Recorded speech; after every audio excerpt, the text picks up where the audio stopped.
সূরা আল কাউসার মাত্র ৩ আয়াত, কিন্তু বদলে দিতে পারে আপনার জীবন। হৃদয়স্পর্শী তাফসীর। বিসমিল্লাহির রাহমানির রাহিম। আসসালামু আলাইকুম ওয়া রাহমাতুল্লাহি ওয়া বারাকাতুহু। প্রিয় ভাই ও বোনেরা, কখনো কি এমন হয়েছে যে আপনি নিজেকে একা মনে করেছেন? মনে হয়েছে মানুষ আপনাকে অপমান করছে, আপনার মূল্য দিচ্ছে না, কিংবা আপনার সব প্রচেষ্টা যেন ব্যর্থ হয়ে যাচ্ছে? যদি এমন অনুভূতি আপনার জীবনে এসে থাকে, তাহলে আজকের এই আলোচনা আপনার জন্য। আজ আমরা জানব পবিত্র কুরআনের সবচেয়ে ছোট সূরা আল কাউসার সম্পর্কে। মাত্র ৩টি আয়াতের এই সূরায় আল্লাহ তাআলা এমন এক বার্তা দিয়েছেন যা যুগে যুগে অসংখ্য মুমিনের হৃদয়ে আশা জাগিয়েছে।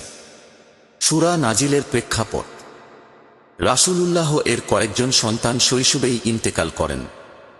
তখন মক্কার কিছু অবিশ্বাসী, বিশেষ করে যারা তাঁর বিরোধিতা করত, তাকে কষ্ট দিয়ে বলত, মুহাম্মদের তো কোনো ছেলে নেই, তাঁর নামনিশান একদিন মুছে যাবে। এই অপমানের জবাব মানুষ নয়, স্বয়ং আল্লাহ তাআলা দিয়েছেন। তিনি নাজিল করলেন সূরা আল কাউসার। প্রথম আয়াত: নিশ্চয়ই আমি আপনাকে আল কাউসার দান করেছি। আল কাউসার অর্থ অফুরন্ত কল্যাণ। সহিহ হাদিসে এসেছে, এটি জান্নাতের একটি বিশেষ নদী যা আল্লাহ তাঁর প্রিয় নবীকে দান করেছেন। তবে এর অর্থ শুধু একটি নদী নয়।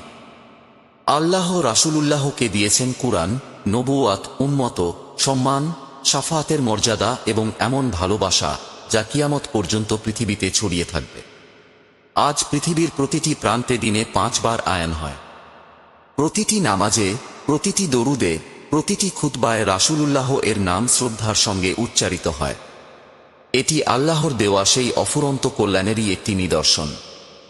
দ্বিতীয় আয়াত: অতএব আপনার রবের উদ্দেশ্যে সালাত আদায় করুন এবং কুরবানি করুন।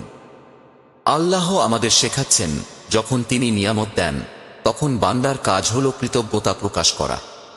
এই কৃতজ্ঞতা শুধু মুখে আলহামদুলিল্লাহ বলার মধ্যে সীমাবদ্ধ নয়, বরং তা প্রকাশ পায় নামাজে, ইবাদতে, দান সদকায় এবং একনিষ্ঠ আনুগত্য।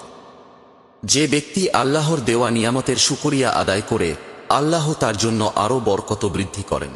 তৃতীয় আয়াত: নিশ্চয়ই আপনার শত্রুই প্রকৃত অর্থে বিচ্ছিন্ন ও ক্ষতিগ্রস্ত। আল্লাহ ঘোষণা করলেন, রাসূলুল্লাহ নন, বরং যারা তাঁর প্রতি বিদ্বেষ পোষণ করে তারাই প্রকৃত ক্ষতিগ্রস্ত। আজ 14 শতাব্দীরও বেশি সময় পর আমরা দেখতে পাই, পৃথিবীর কোটি কোটি মানুষ ভালোবাসা ও শ্রদ্ধার সঙ্গে রাসূলুল্লাহ এর নাম স্মরণ করে। কিন্তু যারা তাকে অপমান করেছিল, তাদের অধিকাংশই ইতিহাসে বিস্মৃত। এটাই আল্লাহর প্রতিশ্রুতির বাস্তব প্রমাণ। সূরা আল কাউসার থেকে আমাদের শিক্ষা: প্রথমত, মানুষের কথায় ভেঙে পড়বেন না। যদি আপনি সত্য ও ন্যায়ের পথে থাকেন, আল্লাহ আপনার মর্যাদা রক্ষা করবেন। দ্বিতীয়ত, আল্লাহ যখন নিয়ামত দেন, তখন কৃতজ্ঞতা প্রকাশ করুন। নামাজকে জীবনের কেন্দ্রবিন্দু বানান। তৃতীয়ত, দুঃখ কখনো স্থায়ী নয়। আল্লাহ চাইলে সবচেয়ে কঠিন পরীক্ষার পরেও অফুরন্ত রহমত দান করতে পারেন।